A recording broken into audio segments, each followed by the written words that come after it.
Hello and welcome to another video from your tutor doctor from DB Tuitions. Now this video is primarily for all the parents whose kids are in secondary school. This is very well valid for primary school parents as well, but majoritarily aimed at parents of the kids who are in secondary school. Now, what is this video about? This is about supporting your child academically in their secondary school journey. Many of my students and their parents, especially in parent-teacher meetings, this is a regularly asked question, and I thought, let's make a video about it so this can reach to all the parents, and also to the parents who are new to the UK education system. Now, as parents, I'm a parent too, I have 2 kids. We all want the best for our children, but once they enter the secondary school, many of us feel lost. Some of the comments the parents tell me, they're studying, but not progressing. They're revising, but they're forgetting. I see my kids working hard, but their grades aren't improving. And today, I want to talk to you not as a tutor, but as someone who works very closely with students and parents every day since the last 20 years, and about how all of us as parents can support our children academically at home beyond just making a timetable. Now, the first thing I would talk about, and probably the unknowingly, unintentionally made big mistake by all of us, our parents, is this misunderstanding. We parents think that if a child is sitting with books open, they are studying. But my dear fellow parents, sitting is not studying.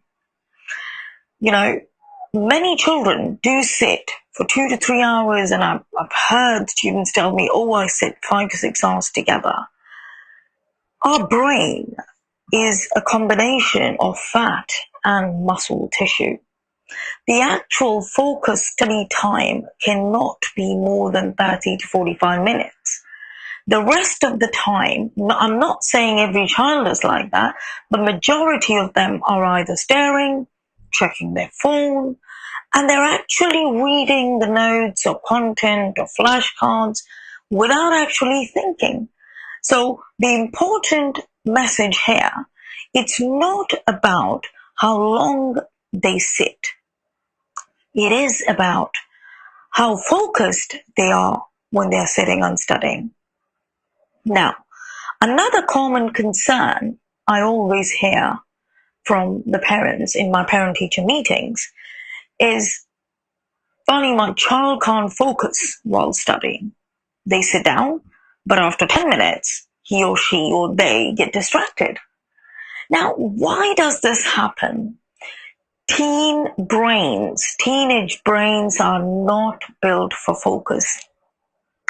In this, in this age of social media, scrolling and that instant dopamine hit, attention span in minutes, literally, usually the age is corresponding to the length of the attention span.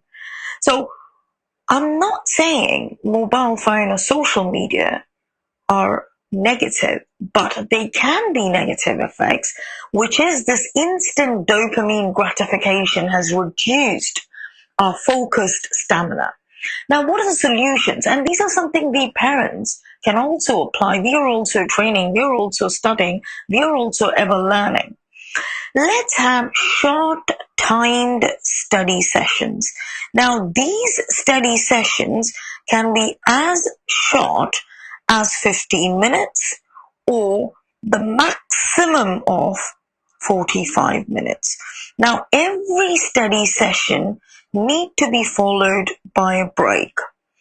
And when I say a break, the break, if let's say they do, initially, if your child is really struggling with focus, let's start with 15 to 20 minutes and 8 to 10 minute breaks. But if they're doing a 45-minute study session, I would recommend a 15-minute break. That's an ideal one. Now, another important thing is they need to have a timer for these 45, and I wouldn't recommend using a phone for timer. So I'm sure that on Amazon or on any other website, you can get timers which are not so expensive and they do the job. And this timer need to be placed away from them. And another important thing during the study session, do not encourage them to switch subject. It is not at all recommended for them to switch subject while doing this. Now, as a parent, your role in this, you do not need to teach them. You just need to protect that study session, that 15 minutes, that 45 minutes, whatever time they're studying, just protect them and make sure that they are studying.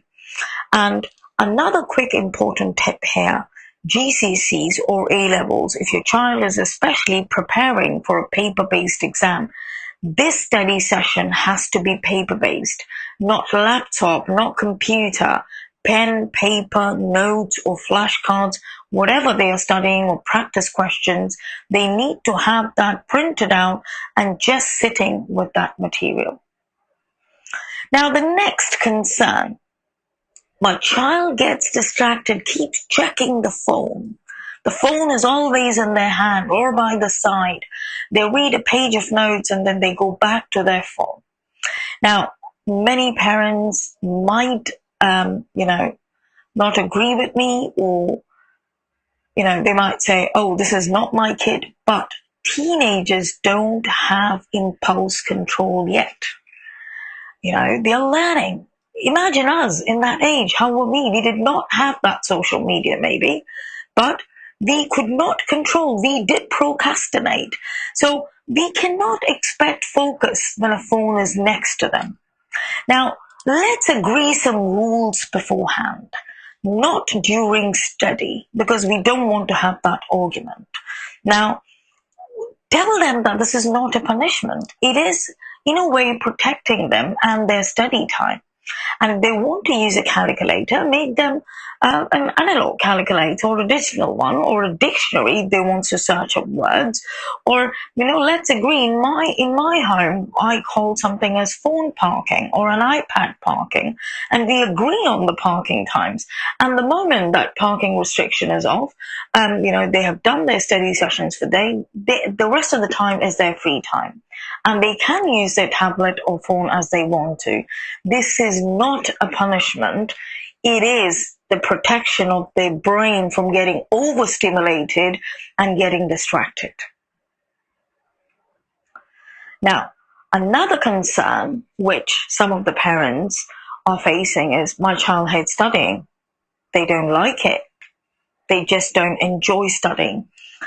Now, if I come up to you and say, a person, let's say you as a parent, you've never had coffee in your life, and you just keep saying to me, I don't like coffee, I would say, you need to try it before you actually reject that you don't like the taste of it.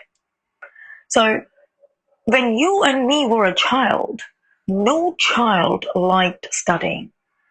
They like success, they like confidence, they like feeling capable. But when they encounter a concept they don't understand, or a subject which is making their life hard for them, they don't like it. And, they just want to avoid it because they're not understanding the subject, or their revision techniques are not right, or they're working hard, but they're not seeing results, and that puts them off studying. So it's really, really important. And this connects to the next one, what I'm about to say. Many of us, and again, please don't get me wrong, I'm not saying every parent is like this. Whenever we ask our, kids that, have you studied today? Most of us tend to ask, have you revised? Your exam is coming up. Have you practiced enough questions? Have you done past paper questions? But I want all the parents to rephrase this. Now, in secondary school, I'm going to go back to primary school now, because the majority of the subjects they do in the primary years are math and English. When they come to secondary school, suddenly they're exposed to this whole range of new subjects: history, geography, computer science, economics, drama, arts, finance. On top of it, the STEM subjects, the English literature, and they have to go through loads of homework, triple science, double science, so much of new vocabulary, and understanding mark schemes. Oh my God, I think they have a lot on their plate. So every time they are getting exposed to new content, as parents, let's start understanding, ask them the right questions. What have you learned? In the last study session you've done for 45 minutes, what have you learned? And then once you've learned, let's say they are learning forces or Newton's law. Have you learned Newton's law? Have you committed to its memory? So anytime we learn any new content, initially it is stored in our short-term memory. Then we go on to revising, and then we, read the notes, and then we are revising it. And once we are confident, we go ahead and we practice. Now I'm going to make another exclusive video for GCSE and A-level students on how to learn, revise, and practice according to their specifications very shortly. So parents, never ever say them, go revise. I would always ask you, I rather beg you to say them, go learn. Once you have learned the topic, then focus on revision and practicing. Now, excuse me. So, as I was saying, learning versus revising and practicing. Now, we spoke about learning. We're now going to talk about revising. So, flashcards, summaries, mind maps, and even explaining out the topic loud will bring back that knowledge from their memory which they have stored while learning. Reading the notes again is not revision. And we then move on to practicing questions. Exam style questions. If your child is in year 11 or year 12 or 13, practicing exam style questions is very, very important. And according to mark schemes and doing timed practice, please do watch my next video, which is specific to GCSE and A-level students. So therefore, the golden rule for parents, the order in which the content for academics need to be consumed is learn, then to revise, then to practice, and repeat in that order. Never ever skip a step. And how do we parents help them without actually teaching them the subject? Giving them simple, doable actions. Sometimes they just need that hand-holding. What are you learning? Can you explain it to me? Body doubling works. Just sit them, you are doing your work, make them sit at the same dining table as you, and they are working. You're just body doubling. You're just there for them. Praise their effort, not their intelligence. And, emphasize on how efforts are more important. And I'm sure that all of us are already doing it. Let's just focus on process, not the results of the mark grades they're getting. You don't have to be a subject expert to support your child. You do not need to be a distraction protector or a confidence booster or a structure builder. You just need to hold their hand and explain them, learn, revise, and practice. Now, I find that whenever parents and children work together with the right strategies, progress is inevitable. And if this video has helped you and your kid, please do share it with another parent, because no child should struggle simply due to lack of guidance. Comment sheet under this video and the year in which your child is in, and I can send you an Excel sheet, especially with GCSE and A-level, with their board specification for science. So please do comment the year, whether it is GCSE or A-level or their board, and our team will send you the template of Excel sheet with all the learning outcomes, which they can edit and go ahead and build in their revision. Thank you. That's it from me. Take care.